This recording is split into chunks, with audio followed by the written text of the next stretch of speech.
Om Sadashiva Samarambam Shankaracharya Madhyamam Asmadacharya Paryantam Vande Guru Paramparam Ishvaro Guratmiti Murtibeda Vibhagne Vyomavda Vyapta Dehaya Dakshinamutaye Namaha Sarva Vedanta Siddhanta Gocharam Tamagocharam Govindam Paramananda Satguru Pranatosh Maha Om Shanti Shanti Shanti. Após a saudação que a gente cantou no começo, que significa, né, toda a linha de transmissão desse conhecimento, a partir do primeiro Dakshinamurti, do primeiro que detém o conhecimento, que é o próprio Ishvara, até nós, passando pelos nossos professores e pelo sistematizador do conhecimento panichádico, né, Adi Shankaracharya. Então, esse livro que a gente está lidando, ele está baseado nessa tradição toda. E quando você vai lendo esse livro aqui, isso, em última instância, é a aplicação do que está no Upanishad, né? No último encontro, a gente parou aqui na página 2 do capítulo 3. Ele vai falar exatamente do Karma Yoga. Karma Yoga é uma prática, uma técnica de redimensionamento, né, do ego e a relação dele com o que a gente chama de campo dármico. É quando o ego devidamente esclarecido, ele compreendendo que ele não tem como ser o campo dármico, ele modifica a atitude dele em relação a esse campo dármico, né? Ele se vê mais como aquele que doa ao campo dármico ações, ao invés de querer receber frutos. Então, repara que o Karma Yoga, nesse aspecto, ele ainda está levando em conta o entendimento de que se trata de um fazedor, mas é um fazedor que já está se comportando como um não fazedor, né? O comportamento dele já é tipo do não fazedor. Ele já não está buscando os benefícios, os frutos das ações que ele supostamente engendra, né? Ele ainda se vê como aquele que engendra a ação, mas ele entende que esses benefícios não são outorgados a ele por ele mesmo, né? São frutos, a ação dele gera frutos que são distribuídos pelo campo dármico ao que ou a quem de direito, conforme uma ordem que apenas Ishvara tem condição de compreender e tocar em frente. Então, o Karma Yoga resolve as implicações do conhecimento em relação à sua vida diária, tá? Se o conhecimento não está realmente imensamente arraigado na pessoa, né, depois de muitos anos, ou seja, se ele não colonizou, como gosta de falar o Rupert Spira, a vida ordinária da pessoa por inteiro, então a gente pode recorrer ao Karma Yoga, ou antes ou depois do conhecimento, né? Se ainda resta alguma, algum, alguma reminiscência de um fazedor quando o conhecimento ocorre, em relação a determinadas vássanas, né, determinados medos e desejos, então aquele que já tem conhecimento pode se valer do Karma Yoga e resolver essa pendência dele com essas vássanas que ainda não foram absorvidas pelo conhecimento. Estamos falando aqui das vássanas vinculativas. E antes do conhecimento, ou seja, antes de ficar claro para a pessoa de que não há realmente um fazedor em absoluto, o Karma Yoga ele é um excelente simulacro disso, né, redimensionando completamente o ego da pessoa em relação ao meio. Na verdade, um redimensionamento que ele é o contrário do que preconizam as sociedades, especialmente o meio social da nossa cultura, que é o meio social que ele fortalece e incentiva demais o ego individual. Então vamos ver o que o James quer dizer com isso. Karma Yoga é uma atitude devocional desapegada. Desapegada em relação a quê? Ao que eu acho de relevante nos meus medos e desejos. Não quer dizer que eu não esteja lidando com os medos e desejos. Eu só estou me desapegando a eles. Eu estou levando eles como algo com o qual não devo me identificar. tá? Então, o Karma Yoga é uma atitude devocional, ela consagra ações desapegada que existe quando você entende que o executor não é responsável pelos resultados. Observa aqui aquilo que a gente falou um pouquinho antes. Estamos, né, aceitando como uma concessão a existência de um executor, tá? Então, quando você entende que o executor não é o responsável pelos resultados, supondo que você tenha feito as ações relacionadas a uma determinada situação de forma adequada e oportuna. Se você tentar manter uma determinada atitude sem esse entendimento, vai acabar arrumando conflito, porque você vai fazer uma determinada atitude egocentrada.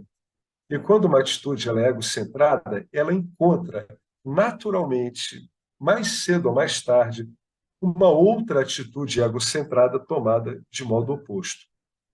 Ou então, ela é uma atitude tão desastrosa que ela esbarra diante das limitações éticas e operacionais do campo dharma. Tudo é um objeto na consciência, ou seja, tudo eu posso objetivar, tudo eu posso dizer assim, eu estou ciente desse objeto, eu estou ciente desse ego, eu estou ciente da atitude de Karma Yoga. Mas eu sou ser é a essência do Vedanta, né? Eu sou Brahman, né? Aham Brahmasmi, né? Eu sou aquilo. Essa é a essência do Vedanta. Toda a preocupação do Vedanta é mostrar que você não é uma pessoa. Você é o ser, cuja existência dá existência a tudo.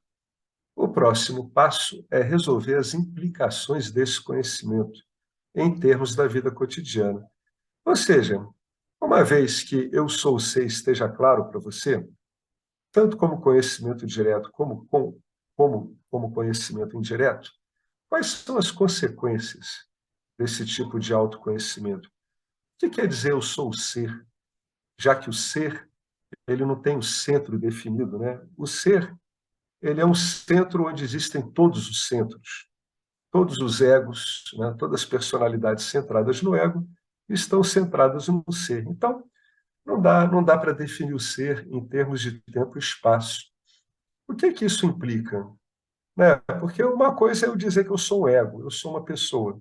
Eu consigo me estabelecer diante dos limites impostos pelo corpo físico e pela minha compreensão como uma pessoa.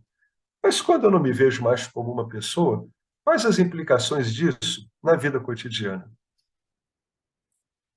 Saber quem você é não significa que as vasanas Cedric e do Cedric precisam estar em total harmonia com quem você é. A gente vai voltar para essa frase, porque ela é importante demais para fazer uma passagem só. Leva tempo para o Cedric se ajustar a quem você é. E ele nunca vai se tornar um santo perfeito. Não há santos perfeitos. Existem pessoas sãs. Isso é o melhor que você pode esperar. Esqueça a santidade. Aqui o James está dando aqui algumas conclusões / investigações do Vedanta que podem poupar muito aborrecimento para quem está fazendo autoinvestigação, né? Saber que você é o ser único, aquele sem o segundo, conforme o Upanishad, né? Aquele cuja consciência, vamos dizer assim, terceira e consciência é a mesma coisa, é a única luz que ilumina esse mundo todo. Saber quem você é não significa que as vasanas Cedric, ou seja, aquelas que definem o Cedric como personalidade, e do Cedric, aquelas que significam as preferências, né, vinculativas do Cedric, precisam estar em total harmonia com quem você é. Tá? Não precisa, não precisa. Leva tempo para que a personalidade se ajuste ao que você é. É o que a gente estava comentando, é o que o Rupert Spira chama de colonizar. Né? O conhecimento, eu sou ser, eu sou consciência, ele leva um tempo para colonizar o ambiente da personalidade que está aparecendo no campo dármico. E o Cédric nunca vai se tornar um santo perfeito. Autoconhecimento não é santificação. Santificação é um ideal, né? Vamos tratar assim, não há santos perfeitos. É um ideal que serve como algo inspirador, como uma meta de inspiração. Mas se você tentar incorporar isso na sua prática e ver as tremendas dificuldades e impossibilidades disso, achar que você pode se tornar um santo vai acabar virando um grande problema. Então, número um, essa colonização ela leva tempo. Via de regra, ela precisa de tempo. Ela precisa de tempo para quê? Para que você pratique o nididhyasana, né? Que é saber discernir você de cada experiência, de cada ocorrência no mundo manifesto e discernir você disso, saber que você é imutável diante dessas experiências totalmente imutáveis. Então, eu preciso de tempo para aplicar isso. Então, não adianta ter pressa. O recomendável é que a pessoa esqueça a meta de se livrar das vássanas e se concentre nelas, como algo que ele não precisa combater, né? A própria aplicação do nididhyasana diante dessas vássanas vai transferir a sua identidade, né, para o ser que você é e tornar essas vássanas cada vez menos aderentes, né? Elas não vão deixar de existir, a gente fala isso toda hora. Elas vão deixar de aderir a você. É como se você tivesse se tornado num banho daqueles, né? Imagina você no chuveiro, naquele banho que realmente molha tudo, de alta potência, e você tenta pegar o sabonete. Então, é isso que vão se tornar essas vássanas. Elas vão estar lá, mas simplesmente não vão grudar em você. Que nem quando você tenta pegar um sabonete molhado e não consegue. Tá? Vai chegar um ponto onde algumas vássanas dessas vão ser completamente esquecidas. Outras não, volta e meia vão aparecer. É por isso que Papaji, né, que não era um professor, mas era muito bem realizado, dizia que a autoinvestigação tem que ocorrer até o fim da vida. Né? A gente tem que estar sempre vigilante. Lembre de Jesus, né? Orai e vigiai. Né? Devote-se e fique atento ao que você não é. Não é atento ao que eu sou, não. É a partir do que eu sei que eu sou, eu fico atento ao que parece vir a tornar-se o que eu sou. Né? É isso que a gente tem que estar atento. Né? E número dois, esquecer que a personalidade vai se tornar algo perfeito. A perfeição é algo que a gente projeta de nós, do ser que somos, em cima do campo mutável do campo do ambiente dármico, Nietzsche. Tá? É meramente uma projeção de Satya Nietzsche. Então, quem está investigando tem que estar atento também a esse tipo de projeção. Né? Essas projeções ideais, elas são interpretações que não são adequadas da eternidade, da ilimitação que somos, em cima daquilo que não é eterno e é limitado pelo espaço e pelo tempo, e até pelas nossas próprias representações. Então, isso é o melhor que você pode esperar da sua personalidade. É que ela se ajuste da melhor forma possível, mas não espere santidade. Alguém quer comentar alguma coisa sobre isso? Né? Então, são dois aspectos aqui fundamentais, né? É o tempo e realmente usar a ideia de santidade apenas como algo inspirador, um símbolo. Se você usar a ideia de santidade como um símbolo, que é como a gente deveria usar todas as ideias, você não vai ter problemas com ela. E vai até curtir ler a vida de santos, né? Vai até achar bacana. Então, o Karma Yoga ele trabalha no seu cotidiano. Né? À medida em que ele, devido ao funcionamento dele, né, que é um redimensionamento do ego, ele elimina os seus vínculos com a necessidade que as suas expectativas têm de ser correspondidas, ele te deixa livre delas e permite que você possa, inclusive, atuar de um modo devotado ao campo. Quer ver uma coisa devotada ao campo? Você vai limpar os talheres que você sujou na sua pia, né? É você limpá-los bem, com cuidado, né? Sem pressa, vendo que não há necessidade nenhuma de pensar em nada ali. Para você ver que isso atinge qualquer atitude, desde as atitudes mais simples até as mais complexas. Quando às vezes você cede lugar em algo que você acha importante para que uma outra pessoa possa chegar naquele local de bom grado, estando ela necessitada. Né? Então, tem muitos jogos aí para se fazer com o Karma Yoga. De qualquer modo, você está trabalhando para o campo, não é para você. É esse trabalhar para o campo que pode ser, né, pintado, colorido como atitude devocional, juntamente com o conhecimento que se tem do campo dármico e do Dharma Yoga. Tá? Então, eu posso fazer isso. Eu posso atuar a favor do campo, inclusive pensando, né, me colocando numa postura de oferta. Por isso que ele fala aqui que é uma atitude devocional. Devocional, por quê? Porque ela é em prol do campo e desapegada. Por quê? Porque está desapegado da imensa necessidade que o ego tem de usufruir de suas próprias ações como algo que é o fim do mundo. Se isso não ocorrer, é o fim de tudo. Não, não é assim, né? A gente vai relativizando a importância que damos para nós. Então, Karma Yoga, ao relativizar a importância que você dá para o seu próprio ego, ele torna você uma pessoa muito mais fácil, muito menos desimpedida e muito mais atenta às oportunidades que o campo dármico fornece. É como se você tivesse se tornado um jogador de verdade no time de futebol. Ao invés de jogar só na sua imaginação e ficar olhando para a lateral em direção à arquibancada esperando aplauso, agora não. Agora você esquece os aplausos, que já não tem importância, e você se volta para o meio-campo. Né? Você se volta para os laterais, você se volta para o goleiro. Bom, que jogo é que está sendo fomentado aqui? Então, pela primeira vez, você começa a se interessar no campo dármico, pelo campo dármico em si, e não por você, sabendo que você, né, a personalidade, é uma engrenagenzinha desse campo dármico. Isso a gente pode observar em várias coisas da nossa vida. Quando vários eventos vão ocorrendo e vão encaixando as pessoas envolvidas nisso, inclusive nós, num arranjo completamente diferente. É só deixar a coisa andar. O Curso em Milagres ele tem uma oração curiosíssima sobre isso, comentando sobre a ignorância do ego e como é que o ego, coitado, ele fracassa em dar a ele o que ele quer, até porque ele tem limites para fazer isso. Ele bota uma oração assim: quando você estiver muito complicado diante de uma situação, você faz o seguinte raciocínio. Olha que raciocínio inteligente. Fundamentalmente, eu não sei para que serve acontecimento nenhum. Isso é um testemunho honesto conosco mesmos. Né?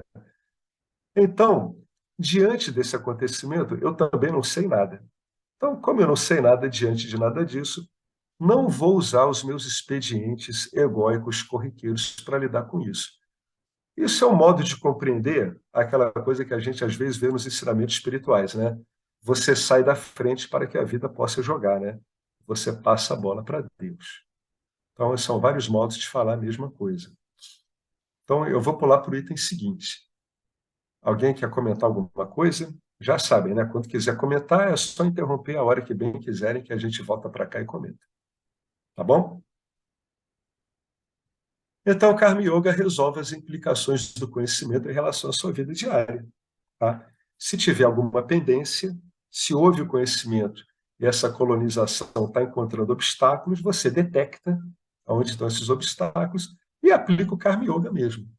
Faça de conta que você está achando ainda que você é um fazedor. Então, você vai brincar de representar agora conscientemente, ludicamente, que você é um fazedor interessadíssimo nos resultados de suas ações, mas agora você vai estar olhando isso de uma outra forma, né? Vai estar vendo o interesse do fazedor, vai estar redimensionando ele como? Através do entendimento de como o Karma Yoga funciona.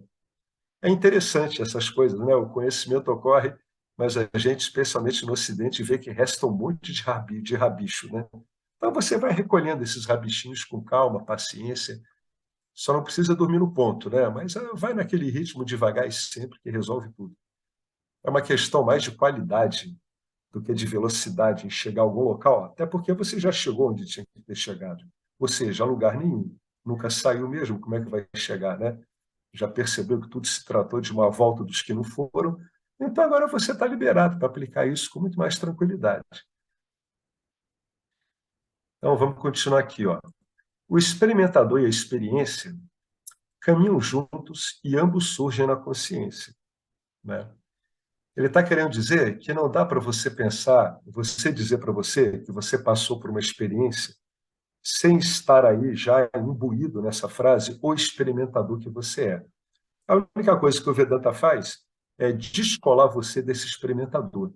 Você está falando da sua experiência? Ah, tô.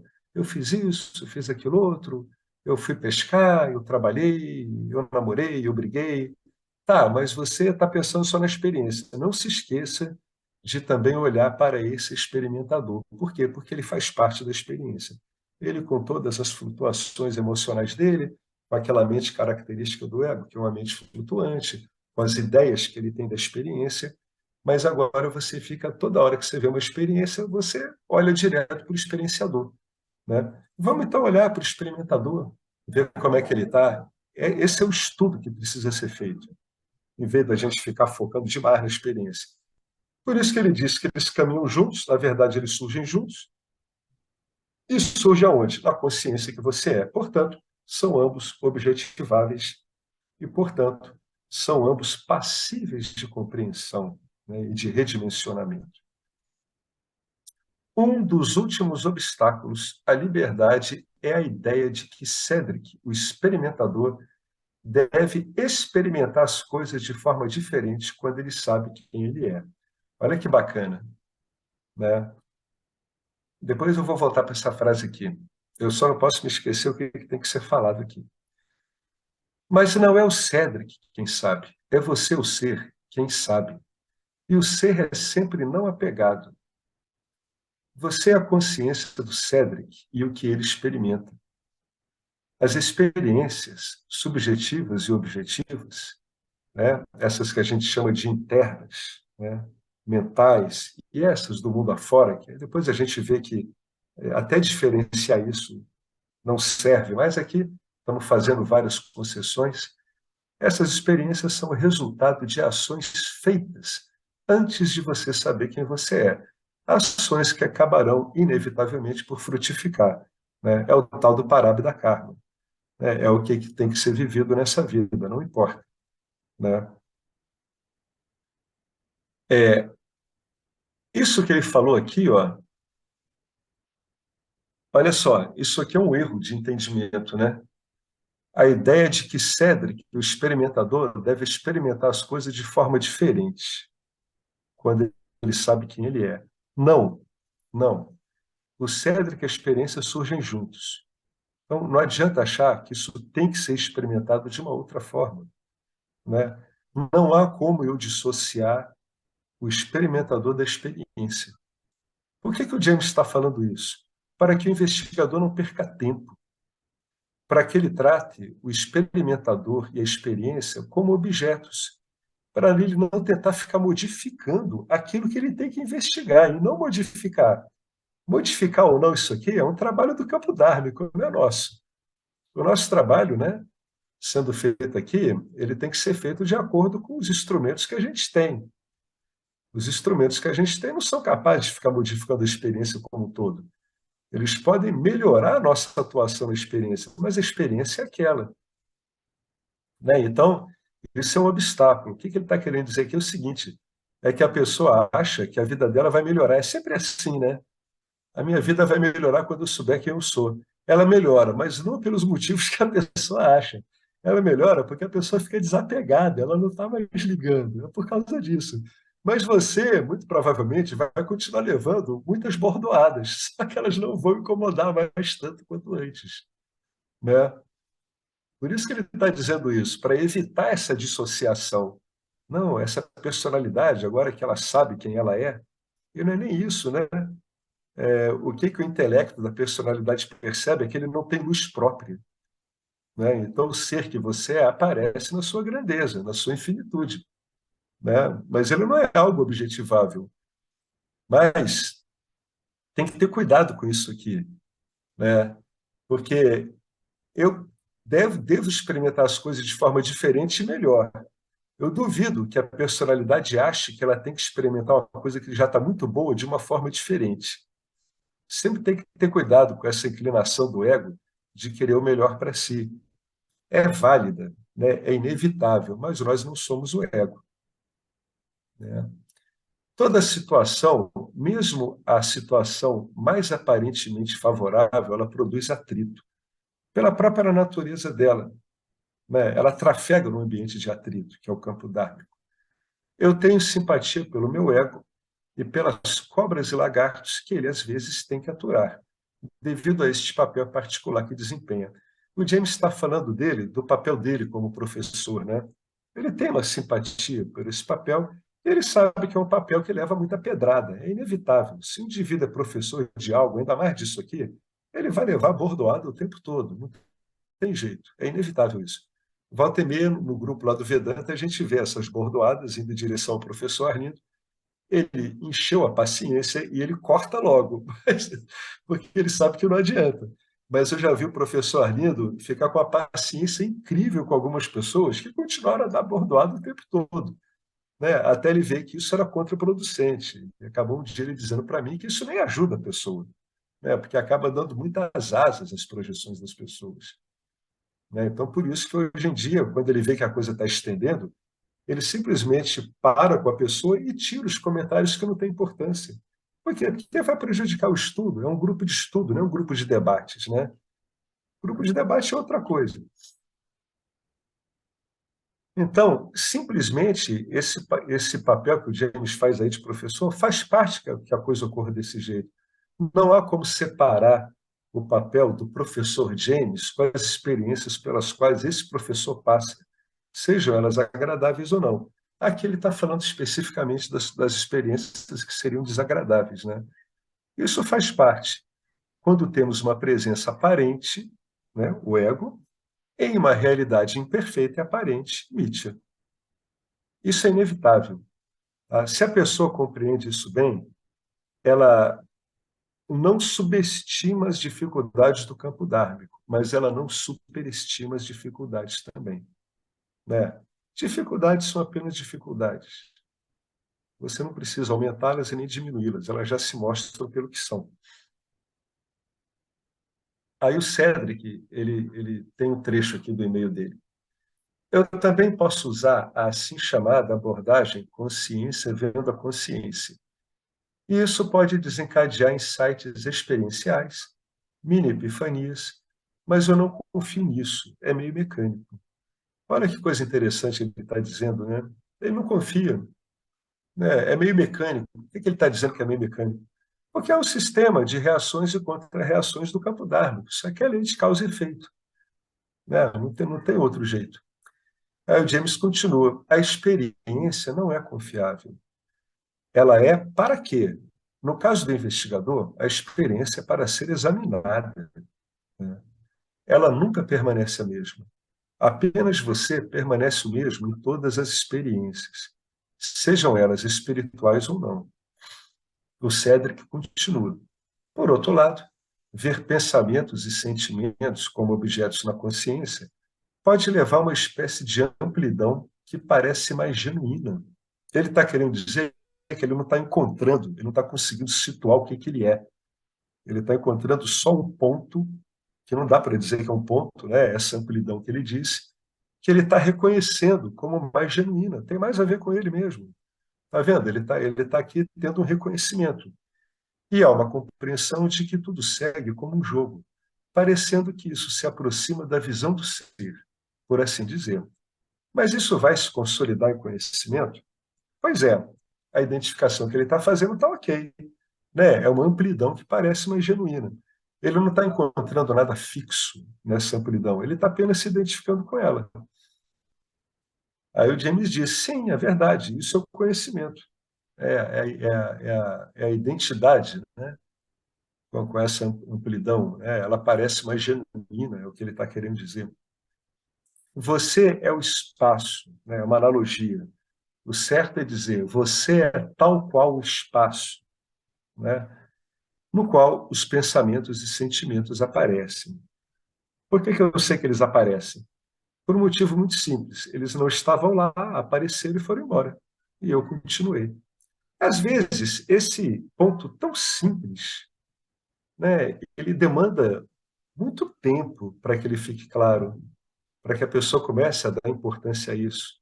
Ela comece a pensar assim, puxa, é mesmo, a única coisa que está ficando permanente aqui sou eu, mas é um eu que ele é mais uma amplidão. Por que ele é uma amplidão? Porque é onde tudo aparece e desaparece, é onde esse corpo está se transformando.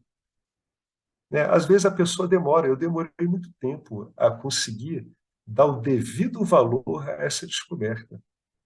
Né? Isso demanda a pessoa ficar um pouco ruminando em cima disso, até que, de algum modo, ela comece a perceber o que é que ela descobriu, ela comece a se dar conta. A pessoa pode descobrir e pode não se dar muito conta. Já vi alguns professores falando isso. É, você, o vidente, acomoda isso. Você, o conhecedor, é que acomoda os pensamentos e sentimentos. Se você tiver uma postura boa com seus pensamentos e sentimentos, a única coisa que você vai reparar é que você não deve brigar com eles, né? Porque eles já estão se acomodando, né? No que você é. Então, por que você vai brigar com a coisa que já está ocorrendo? E sabe por que eles estão se acomodando de você? É porque é da sua natureza acomodar isso tudo.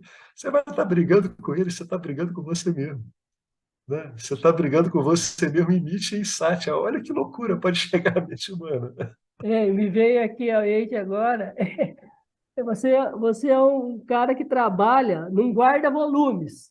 Aí você É, deposita, você acomoda lá, não quer saber o que tem dentro dos caninhos. Você só vai colocando lá, você só acomoda. Hã? é isso Entendeu? mesmo. É Chegou, isso mesmo. deposita, vim depositar. Só. É isso. É um depósito.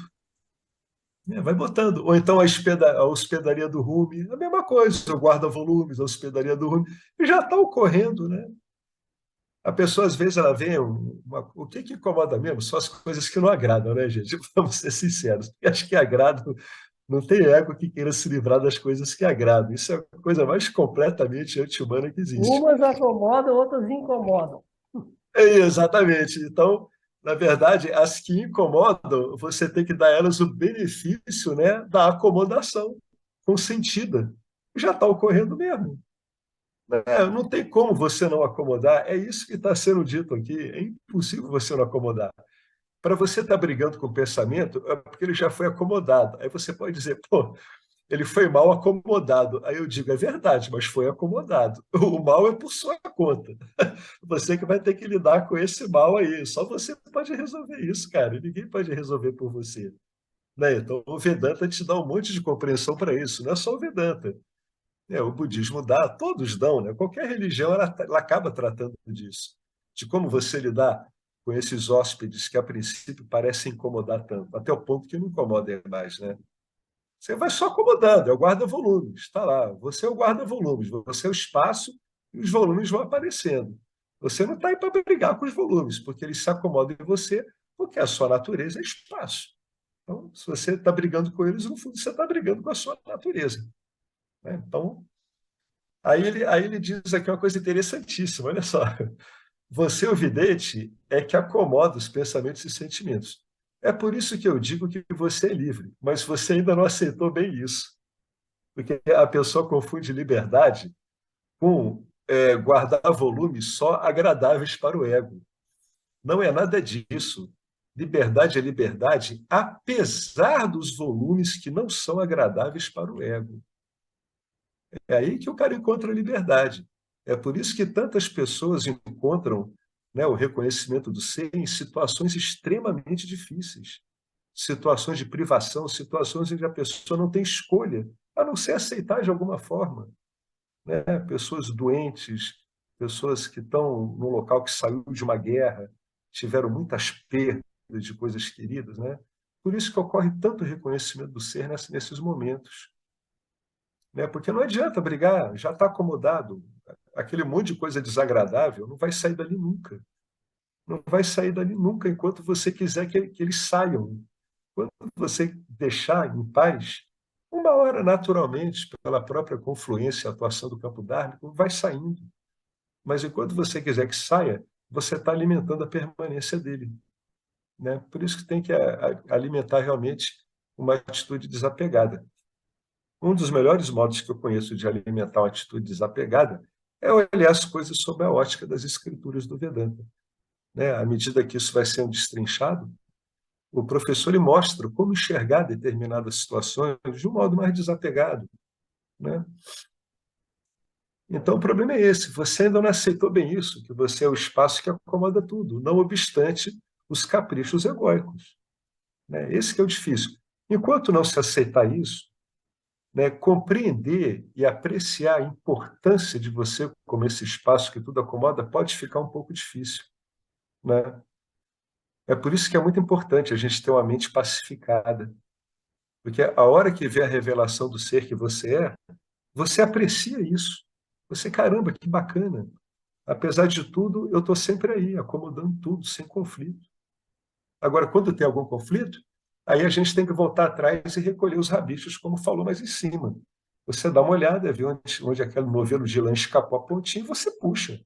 Você usa a escritura, você usa algum sistema, algo que seja favorável a você e puxa aquela pontinha de volta. O conhecimento que você expressa no parágrafo acima é conhecimento do ser. Existem outras maneiras de formulá-lo. Olha que bacana. Mas o que você colocou é tão bom quanto qualquer outra maneira, porque o ensino se resume à distinção entre o sujeito e objetos. Está aqui.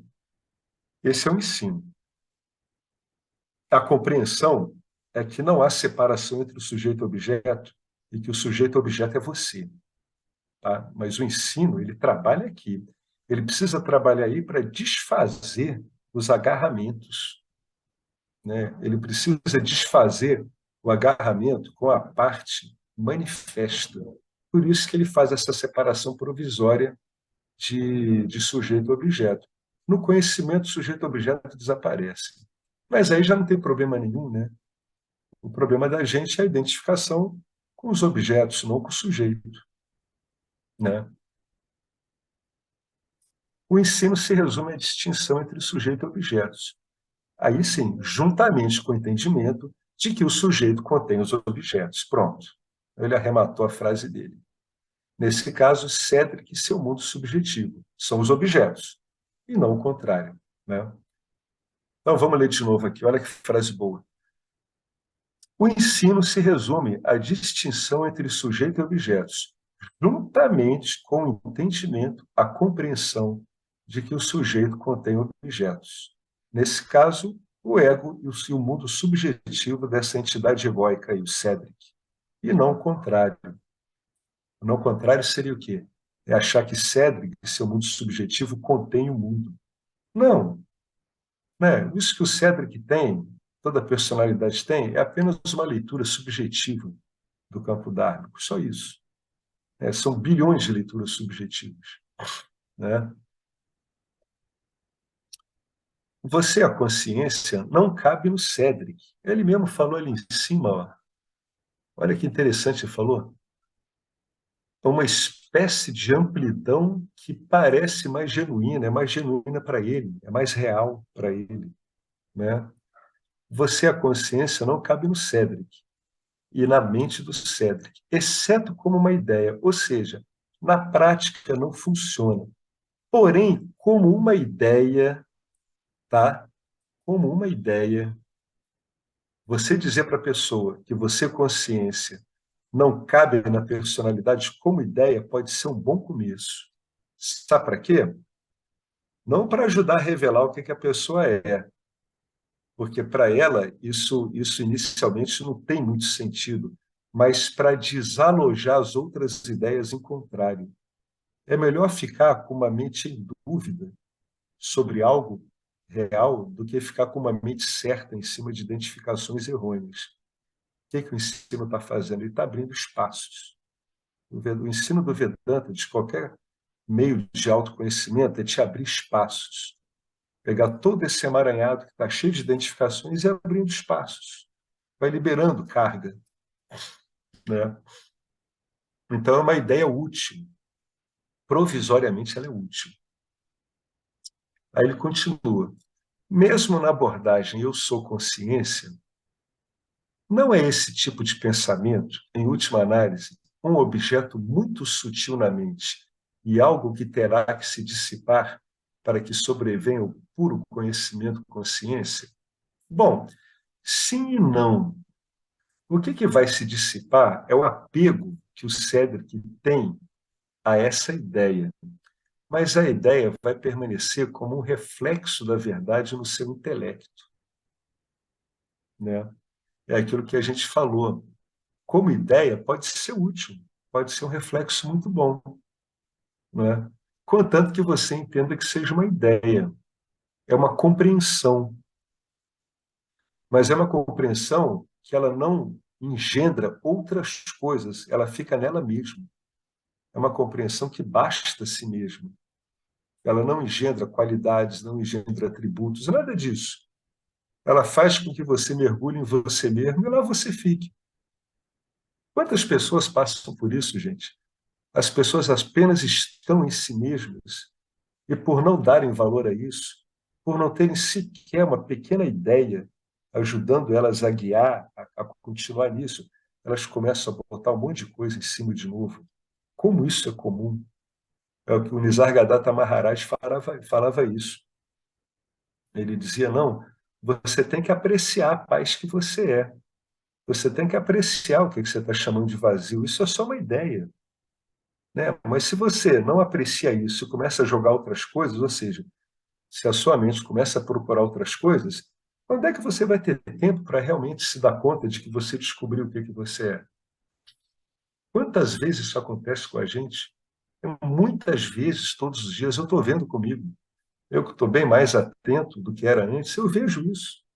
Isso ocorre repetidamente o tempo todo. Às vezes você está lá só em você, né? Aí, se eu não estou avisado disso, se eu não tenho nenhuma ideiazinha, como se chama, um pequenino vrite mental, o Vedanta Sara que usa isso, é um vrite muito, muito suave no intelecto, né? Ele modifica o intelecto muito delicadamente. Se eu não tenho nem isso, como é que eu vou ficar nisso? Né? É preciso usar os pensamentos de modo adequado. Sim e não, o seu apego à ideia vai se dissipar, mas a ideia permanecerá como reflexo da verdade no seu intelecto, né? Esse é um caso. Ou não, não vai estar lá o tempo todo, mantida pelo esforço, mas estará lá do mesmo jeito que o seu nome está, em segundo plano, mas prontamente disponível, se você precisar dela para uma situação específica. Se você precisar dela para uma situação onde você está começando a se identificar e se embolar com os objetos do campo dármico. Então, vou até ler de novo isso. Olha que pergunta interessante. Mesmo na abordagem eu sou consciência, é o pensamento do qual ele está falando. Eu sou consciência, eu sou ilimitado, né?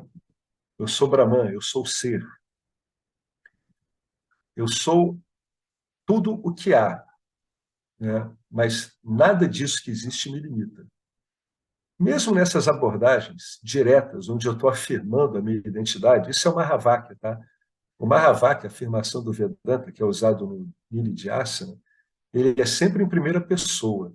Eu sou consciência, eu sou ser, eu sou existência, né? É sempre em primeira pessoa que a gente investiga.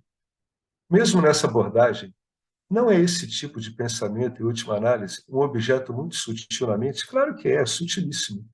E algo que terá que se dissipar para que sobrevenha o puro conhecimento consciência. Por isso que ele respondeu sim e não. Não precisa se dissipar, pode ficar lá. Sim e não. O que vai se dissipar é o apego a essa ideia, porque por enquanto ela é apenas uma ideia, né?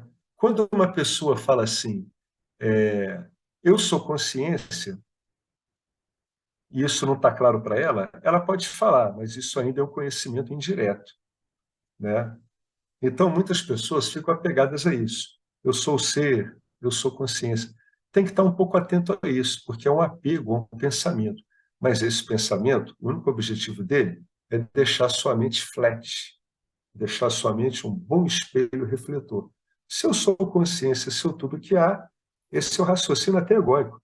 Se eu sou consciência e sou tudo que há, por que eu tenho que me preocupar com as coisas e botar mais coisa aqui? Ou seja, é um pensamento que, bem entendido enquanto pensamento, ele pode ajudar muito. Agora, tem que ter cuidado para não ficar apegado a isso, né? A pessoa achar que ela tem que estar toda hora, eu sou ser, eu sou ser, eu sou consciência. Não, não é assim que funciona. Simplesmente ocorre um repouso em si mesmo, sabendo-se quem se é, né? Onde as palavras consciência, ser, são aproximações boas, mas são aproximações, são ideias, são palavras, estão aparecendo como formulações, né? Então ele diz, pode ficar, né? Sim. Quando é que é sim?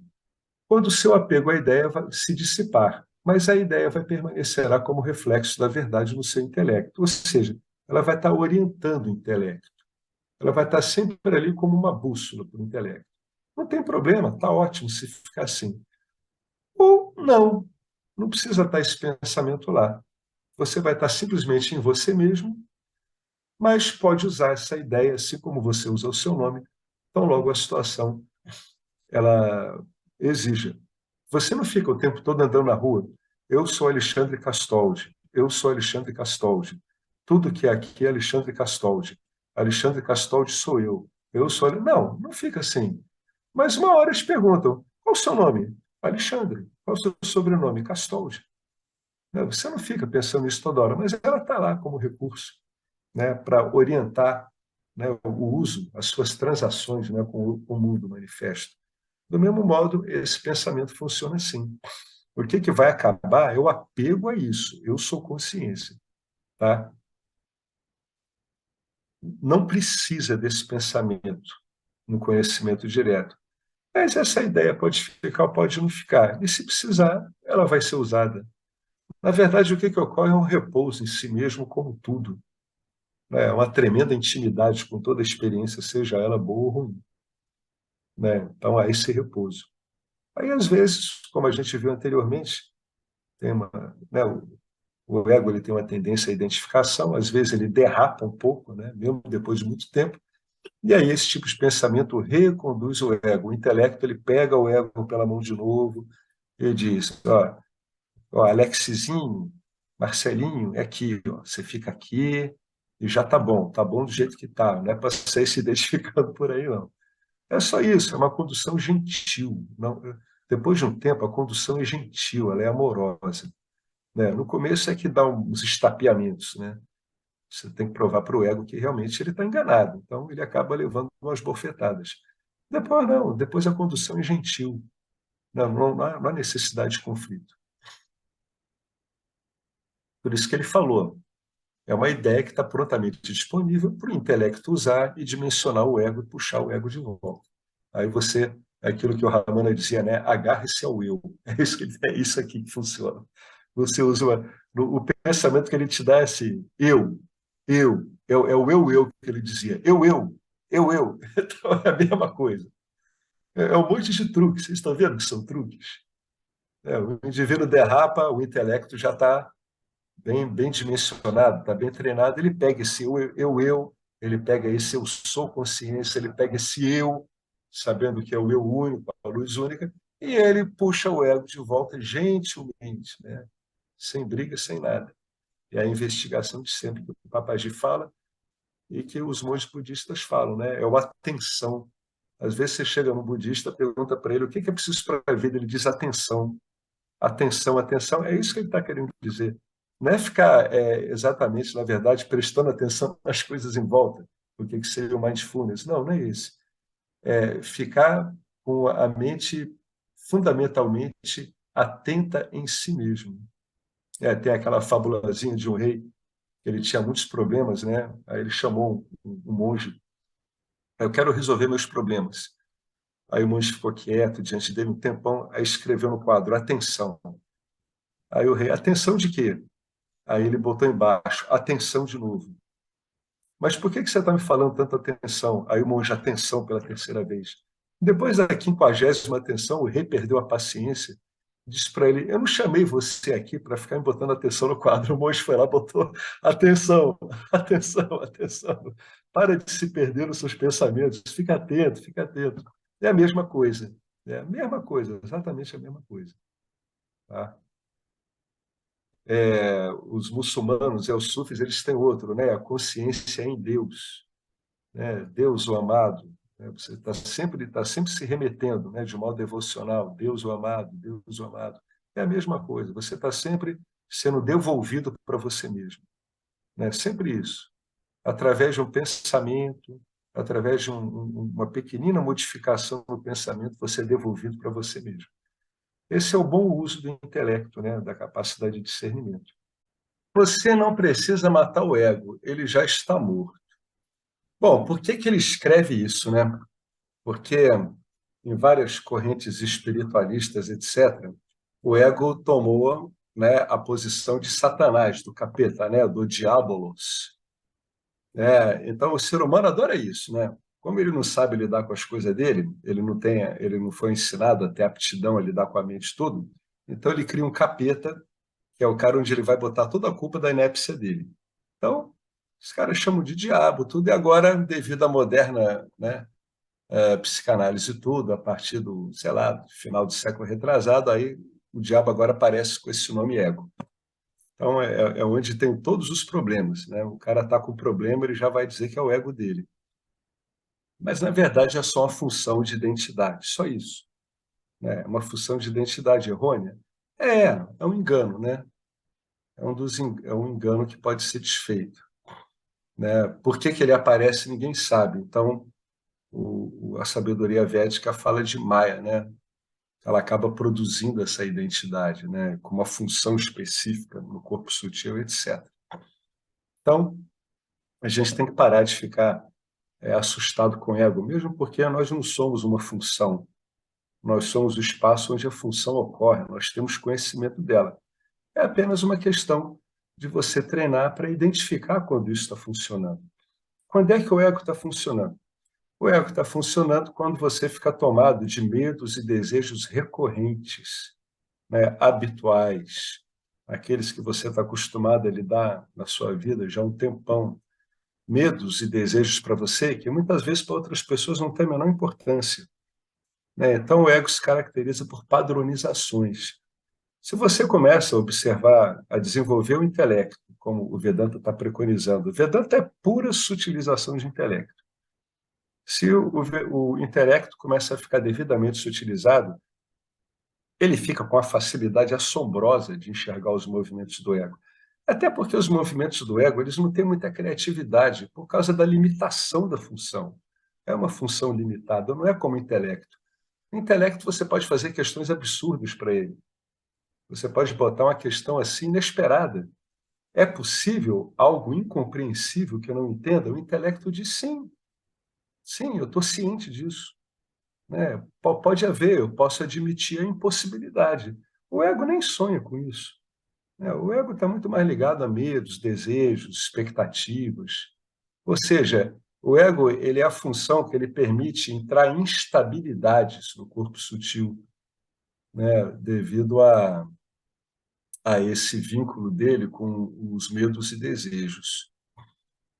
A busca espiritual terminou ou está terminando para você, Cedric? Né? Está falando com o Cedric. Aqui está algo para pensar sobre. Se você sabe que é ignorante, você é mesmo ignorante? Olha a sutileza da pergunta dele. Ele transformou uma identidade ignorância num objeto ignorância. Né? Se você sabe que é ignorante, eu sou um ignorante. É uma identidade. Eu estou me impondo um adjunto limitante. Você é mesmo ignorante? Você sabe que você está dizendo que você é ignorante. Então você é ignorante mesmo? A frase eu sou ignorante virou um objeto. Isso vai ficando claro quando o intelecto vai ficando cada vez mais sutil. Tudo isso vai aparecendo como movimentos no corpo sutil. São movimentos. Eu sou ignorante. Aí, dali a pouco, não sou ignorante. Dali a algum tempo, né, a pessoa lá nem lembra mais que ela falou isso. Agora, é interessante. A pessoa diz, eu sou ignorante. Para o investigador, o que é importante é saber que eu sou ignorante é um objeto que está aparecendo no corpo sutil. Isso que interessa para o investigador. Então, ele está separando na experiência o que é o sujeito do objeto. Ou seja, ele está se despersonalizando, porque ele está vendo um movimento identitário, né, de identidade tratado como objeto. O fundamento do ensino do Vedanta é esse, é sempre separar o sujeito do objeto.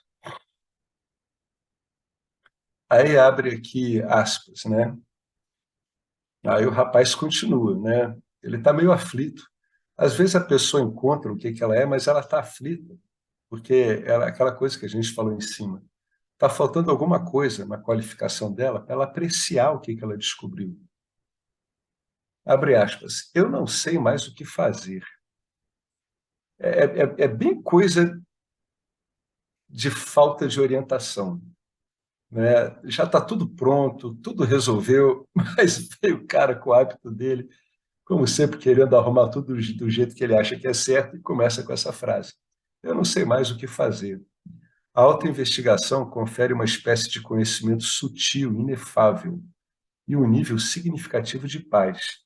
Isso aqui ele está descrevendo o efeito do autoconhecimento, né? Ele confere uma espécie de conhecimento, ele está qualificando o autoconhecimento. O autoconhecimento dá esses efeitos. Ele é muito delicado, por isso que ele botou sutil, inefável, e traz muita paz, suavizando o dia a dia. Aí vem a contraposição do condicionamento dele. Mas me sinto como alguém com um rifle atirando em um tanque blindado. E você sabe que o tanque não vai ser incomodado por um rifle. Ele está falando do ego, né? Aí o James vai.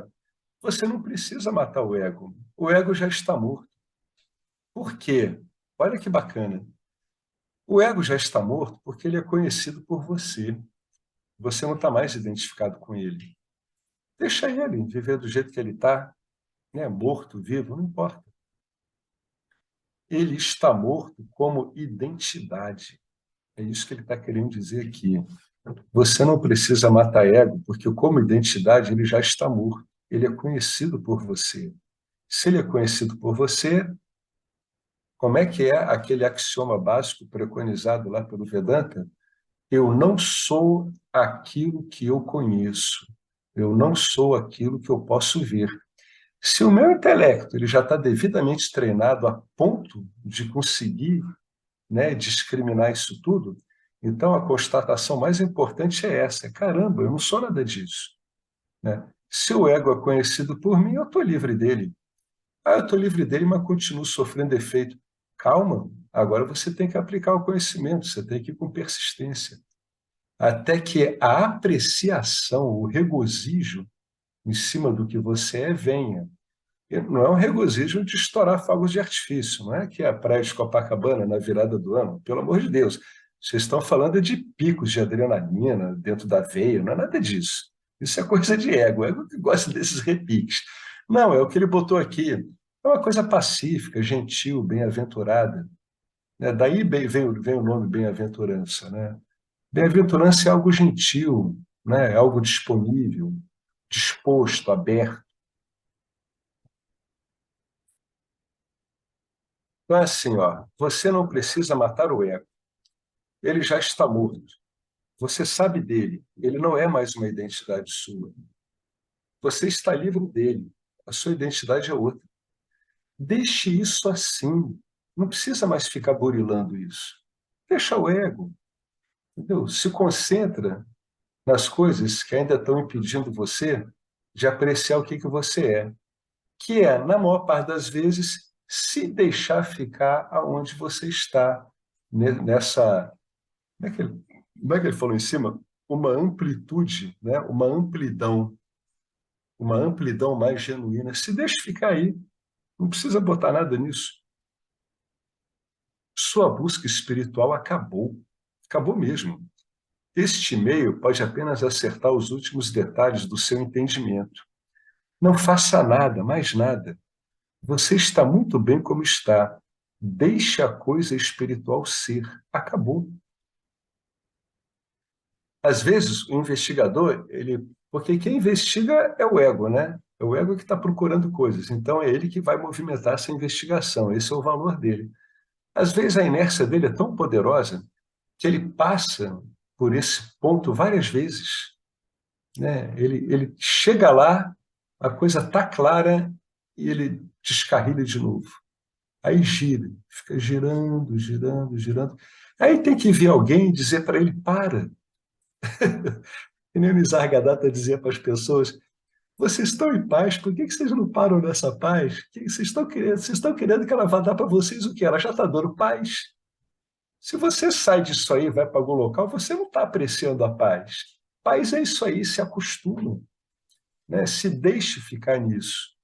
Por isso que ele disse, não faça nada, mais nada. Você está muito bem como está. Deixe a coisa espiritual ser, acabou. O Muji, aquele apontador direto, às vezes ele diz para as pessoas, não toque em nada. Deixa como está. O que ele quer dizer com não toque em nada? Não fica girando essa manivela do motor egóico, né? Eu quero isso, eu quero aquilo. Não. Fica nesse ponto aí, nessa amplitude, seja lá o nome que a pessoa vai definir isso, espaço, ser, eu. Fica aí, no começo, quando a pessoa ainda não está muito sutilizada, pode parecer esquisito, porque a pessoa fica procurando tanta coisa a vida toda, que na hora que ela para nessa imensidão, resta uma dúvida, né? O Ramana dizia isso. Ele dizia que o último problema é essa dúvida. Ele dizia, olha, cuidado com essa dúvida, a coisa é simples. Não duvide, é isso, é simples. Pare aí. Aí, em geral, a pessoa dá uma parada e o ego descarrilha de novo. Então, o que a pessoa vai fazendo? Ela vai trazendo ele de volta, com uma paciência, sabe? Até com o passar do tempo, a, a correta apreciação disso que foi descoberto, ela vem à tona, né? Mas isso pode demorar, sim. Não estou querendo dizer que demora para todo mundo, mas há casos onde isso pode demorar. Pô, mas então é só ficar em mim? Sim, agora é você ficando em você que você vai ver como isso é bom, como isso é uma coisa boa, né? Como isso reflete realmente o que você é. Tem que ir ficando. Por isso que ele disse, deixa a coisa espiritual ser, acabou. Não precisa botar mais nada aí, né? Apenas reforce isso, né?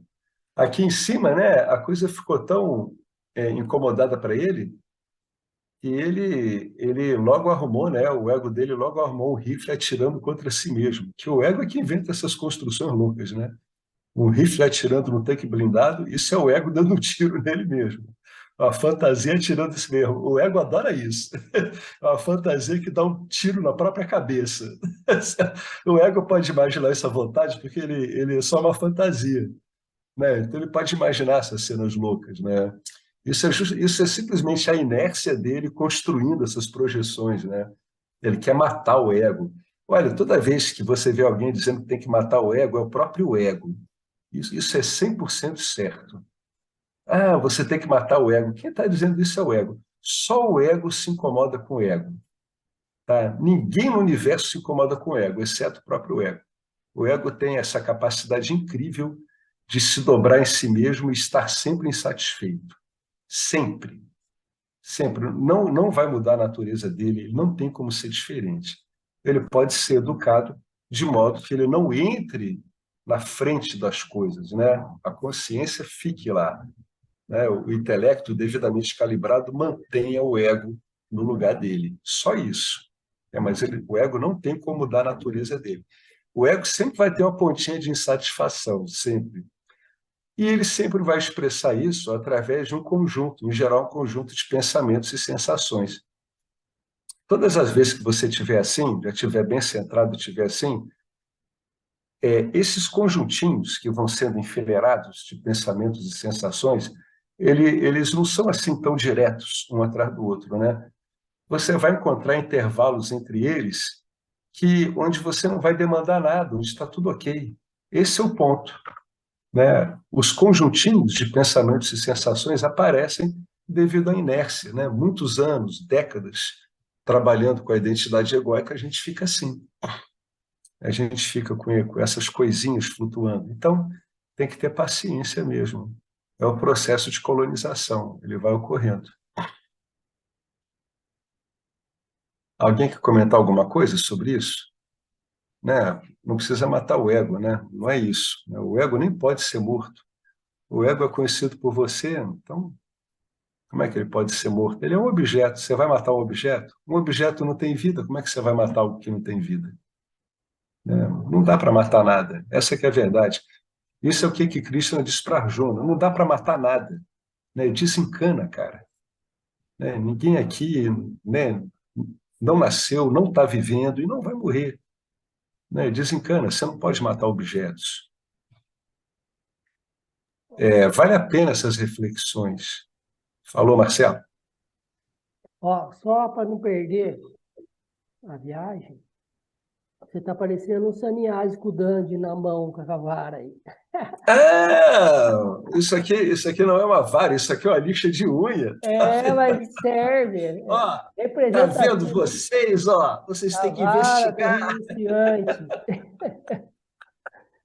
Um abraço para vocês aí. Até mais. Valeu, Marcelo. Um grande abraço, cara. Não, tá vendo? Mas assim eu digo, ó.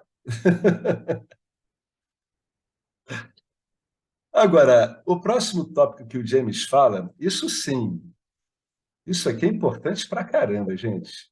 Isso aqui é o X de tudo isso. Você tem que criar, propiciar as condições que permitam a graça operar. Você tem que ser colaborativo, né? Não quer o autoconhecimento? Então tem que ser colaborativo.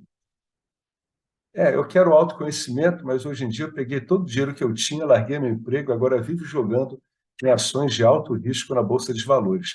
Não, você não está propiciando o autoconhecimento. Não tem uma pessoa que permaneça em sã consciência quando ela pega todo o dinheiro dela, sai do trabalho e joga na Bolsa de Valores em ações de alto risco. Uma pessoa dessa não consegue nem dormir direito, ainda mais se tem filho, esposa, tudo.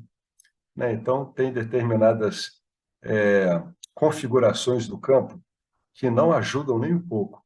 Não impossibilitam, tá? Não impossibilitam, mas não ajudam, não são conducentes. Isso aqui sim, isso é importante e o Giva pode colaborar muito nisso. Olha só, vem aquela pergunta. Será que eu apenas espero que a graça surja para isso acontecer? Ou seja, eu fico assim, plantado, olhando, né, com a mão estendida? Né? Será que é isso? Eu fico parado assim? Aí o James, ele fala uma coisa que muitos outros ciclos espirituais não apreciam e não concordam. Graça é algo conquistado. Você pode esperar o quanto quiser, mas a probabilidade do conhecimento do ser irromper na sua mente é quase o mesmo que ganhar na loteria. Do nada, sim, é quase o mesmo que ganhar na loteria. Você precisa criar, facilitar as condições que permitam que a graça opere.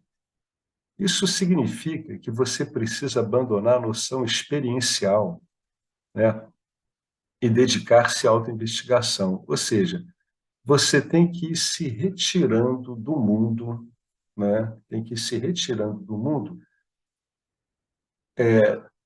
com relação ao papel do experienciador. Né? Você tem que deliberadamente sair dessa visão de que eu estou aqui no mundo para experienciá-lo.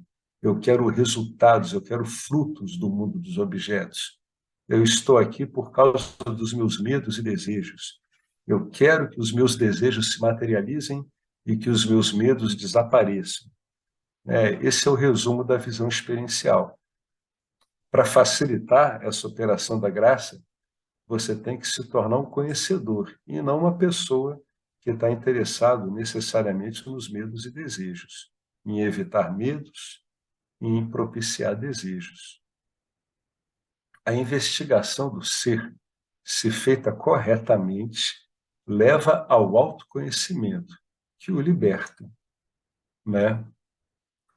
A investigação do ser, se propiciada de modo correto, se ela aparece em condições adequadas, e as condições adequadas são aquelas onde o indivíduo se vê como qualificado, né? Qual uma condição adequada? Como é que eu faço uma investigação de ser adequadamente em termos de apego? Me desapegando. Como é que eu faço uma investigação do ser em relação às escrituras, confiando nelas? Como é que eu faço uma investigação do ser com base na estabilidade da minha mente? Eu enchendo a minha mente de drogas, correndo atrás de um monte de satisfações de todo tipo, toda hora estou com a mente turbada por um monte de coisas que eu dou importância? Não. Eu tenho que buscar modos de estabilizar a mente, deixá-la um pouco mais estável. Então, aquelas qualificações, elas facilitam, né? Elas propiciam condições no campo que vão facilitar a atuação da graça. Você é o último a ser um especialista em si mesmo. Você precisa de um professor. Você sabe que a graça está operando quando o ser lhe envia um professor adequado. Se você fosse capaz de remover a ignorância do ser por si mesmo, você já teria feito isso, considerando o quanto você quer ser livre. É importante não procurar um professor, no entanto. O professor deve vir até você. Se você procurar um professor, o seu despreparo, leia entre parênteses, o seu condicionamento, fará com que você escolha um professor pelo motivo errado. Já foi o meu caso. Quando eu comecei, há 11 anos atrás, eu acabei escolhendo um professor por motivos errados. E você vai se ver em um relacionamento baseado em alguma necessidade que não a necessidade de liberdade. Esse risco existe mesmo. Então, a pessoa tem que ter paciência, né? E não forçar. Às vezes as pessoas veem assim, um professor, um iluminado, ou alguém que se diz um guru, e ficam encantadas com essa pessoa. Em geral, esse encantamento ele é devido ao que a gente chama de uma Shaktipati, né? Que é uma transmissão de energia. Ela flui de uma pessoa para outra, mas não é voluntário, né? É algo que ocorre, é uma ocorrência no campo dármico, né? Só que alguns professores ou pretensos professores, eles acham que isso ocorre por causa deles, né? E a Shakti, às vezes, ela dá uns efeitos muito interessantes. Ela dá algumas experiências espirituais, ela pode dar epifanias, ela pode dar silêncios mentais enormes, né? Então, a gente não deve procurar um professor por causa dessas experiências ocorrendo no campo dármico, né? Não. A gente deve ter paciência e ver isso chegando do jeito que chega, como, por exemplo, através do Vedanta. Se o Vedanta chega até você, então é bom, porque o Vedanta ele é muito desmistificador. Ele não é baseado na experiência, embora ele possa se valer da experiência, e ele se vale da experiência. Então, se o Vedanta chegou até você, isso é uma boa. Isso quer dizer que você está apto a ouvir o que há a ser dito aqui, né? Que é estranho, porque é uma visão muito contraintuitiva, né? Agora, essa frase aqui é interessante. Ele deve estar falando com uma pessoa que está muito insistente, né? Você é o último a ser um especialista em si mesmo. Se você fosse um especialista em você mesmo, se nós fôssemos, já estaríamos liberados há muito tempo. É justamente o fato de não sermos isso que nos faz procurar uma saída, né, para os apuros em que estamos. Estamos em apuros porque não sabemos de nós. Essa aqui é a realidade, né? Bom, então tem aqui um papel que tem que ser feito, né? Vamos dizer que você está jogando uma partida de futebol. Você tem que se botar numa posição adequada para que o jogo flua através de você, né? Não adianta eu ser um atacante e eu ficar ali na linha de zagueiros. Não adianta eu ser um lateral direito e eu ficar na intermediária do meu próprio campo, parado. Eu não estou me botando em posição para receber jogo, né? Então eu tenho que me botar numa posição para receber jogo. Como é que a pessoa sabe disso? Vocês viram um post do professor Arlindo com o Paramartananda, onde ele fala isso?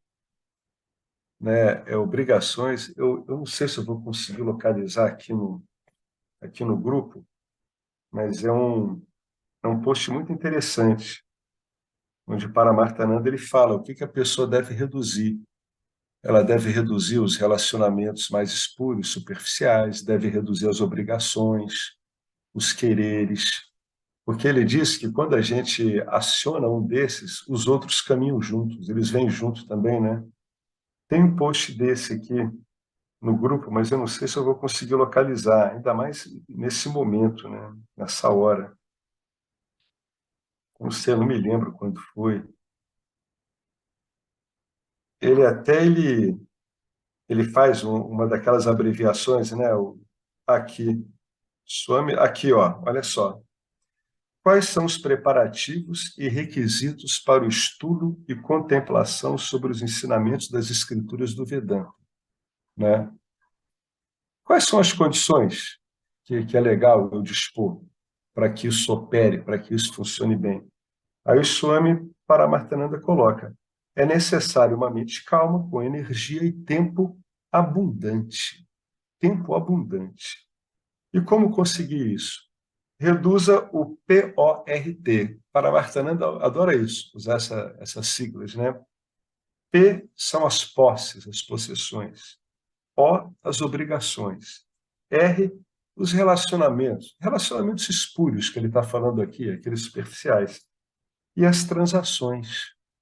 Então, isso aqui é um modo de você ajudar a criar as condições de modo que a graça opere, né? Reduza isso, as posses, as obrigações, os relacionamentos superficiais, né? E as transações com o mundo. Quando você reduz um deles, os outros acabam acompanhando, reduzem também. Quando você aumenta um deles, os outros aumentam também. Esse post ele está no dia 12 de abril. Eu vou até botar aqui no chat para ficar registrado aqui. O post do grupo, ó, cadê? O post no Facebook, dia, foi de agora, dia 12 de abril. Vale a pena ler lá como é que a gente pode facilitar esse tipo de atuação da graça. Há um post sobre o PORT, Paramartananda.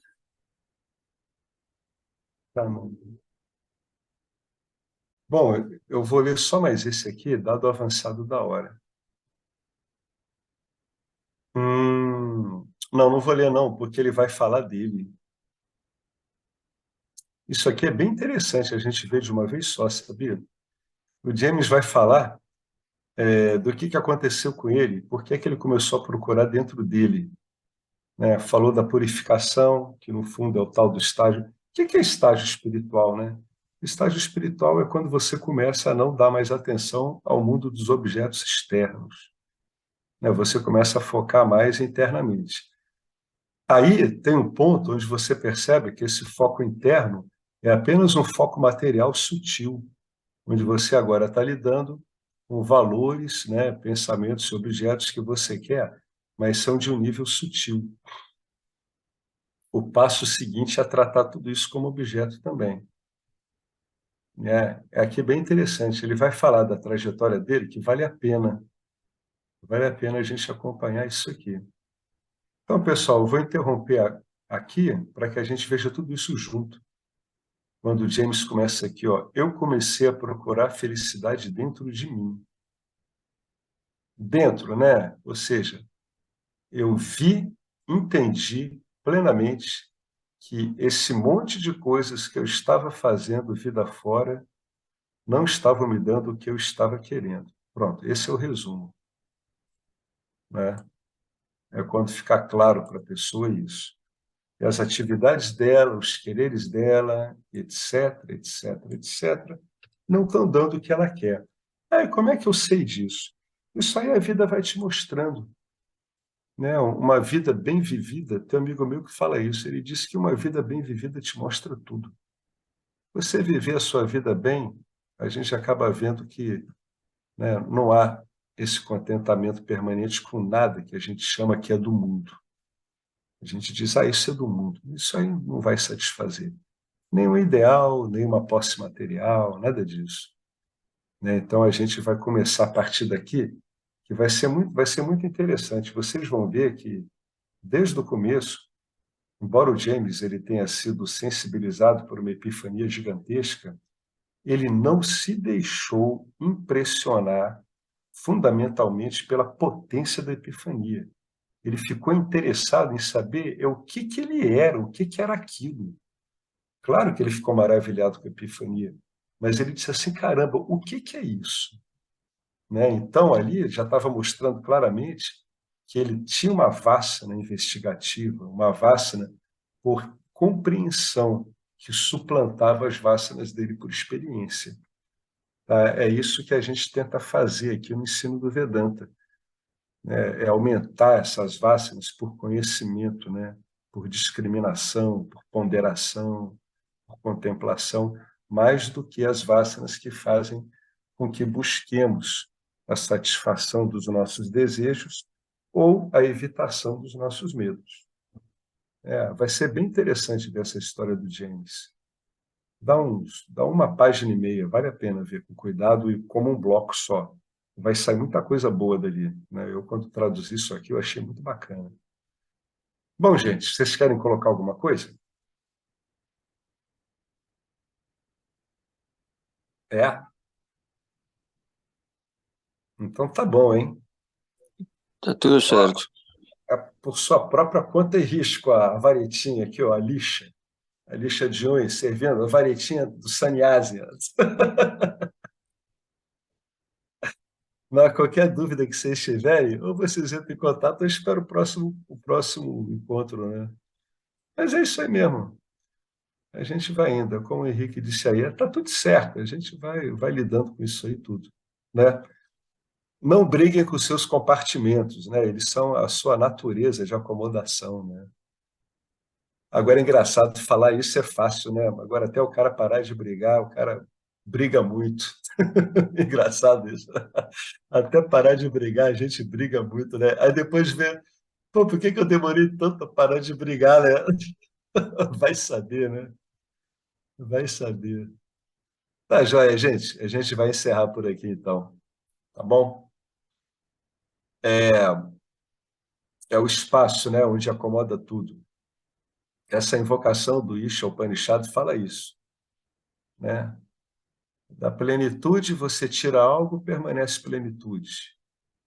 Você acrescenta algo, permanece plenitude. Então, nada do que o condicionamento pode tirar ou acrescentar vai modificar o que somos.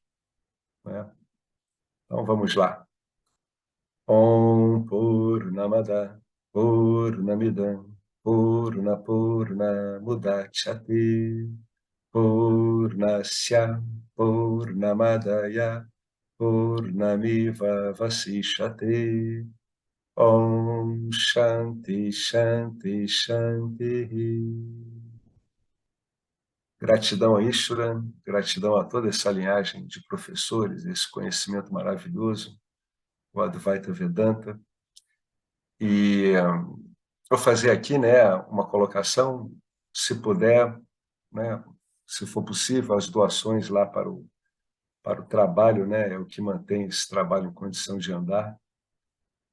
E é isso aí, gente. A gente se vê aí no próximo encontro. Se vocês quiserem falar alguma coisa, né, no WhatsApp ou no Messenger, também fiquem à vontade. Não garanto que eu responda na hora, mas eu vou acabar respondendo. Tá joia? Falou, gente. Uma boa noite para vocês. Tchau.